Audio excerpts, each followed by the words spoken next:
This is my mum's favourite dish, which is ricotta gnocchi with my Nanna's tomato and basil sauce. Why she loves ricotta gnocchi so much is because it's so easy to whip together and it's also so delicious. It's one of those dishes where you'll be going back for seconds, if not thirds. And then it's paired so beautifully with a summery tomato and basil sauce. We like to put this sauce on lots of things other than pasta, like crumbed meats or roasted vegetables, but it's paired so well with this ricotta gnocchi today, and I promise you're going to love it. So what we need for the ricotta gnocchi is 250 grams of ricotta, and we're going to put everything into a large bowl to combine together with our hands. 2 tablespoons, or roughly just under half a cup of parmesan, 3/4 to a cup of flour, which we're going to put in slowly, 2 egg yolks, and just a little pinch of salt.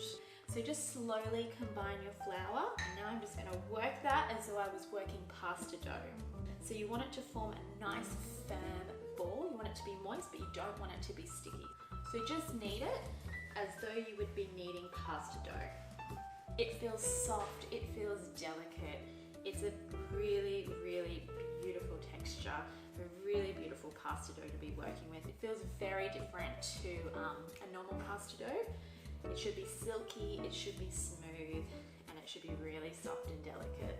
So now we're going to roll our gnocchi, and it was that easy to prepare the dough for it.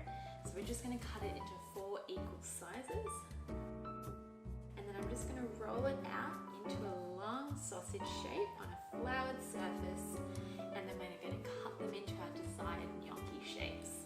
So just apply a little bit of pressure when doing it. You want them to be as even as possible. So I'm just going to get a knife, and you can use a butter knife, doesn't need to be a sharp knife, and just cut them into your little gnocchi shapes.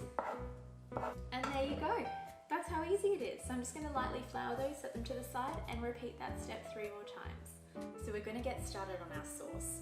We need 6 large vine-ripe tomatoes, and what I'm going to do is I'm going to make a little X-mark score into the bottom of them.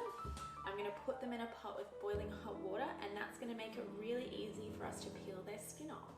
So now I'm just going to cut up those tomatoes really roughly, and that is going to go into the sauce. I'm then going to put 6 crushed garlic cloves with 2 tablespoons of olive oil into a large frying pan and bring that to the heat. I'm going to turn the heat down low, and I'm going to fry that garlic for about 3 to 5 minutes until it's really soft and fragrant. I'm then going to add in my chopped tomatoes, my tinned tomatoes, a little splash of water, sugar, salt and pepper for seasoning, and lots of fresh basil. And we're going to leave that sauce to simmer away until it's really thick and all those flavours have beautifully combined. So that sauce is ready. The flavours are deep, rich, they've combined beautifully.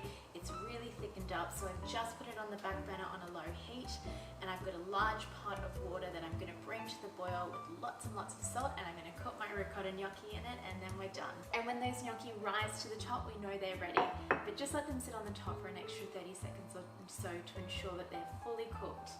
So I'm just going to give one a little taste.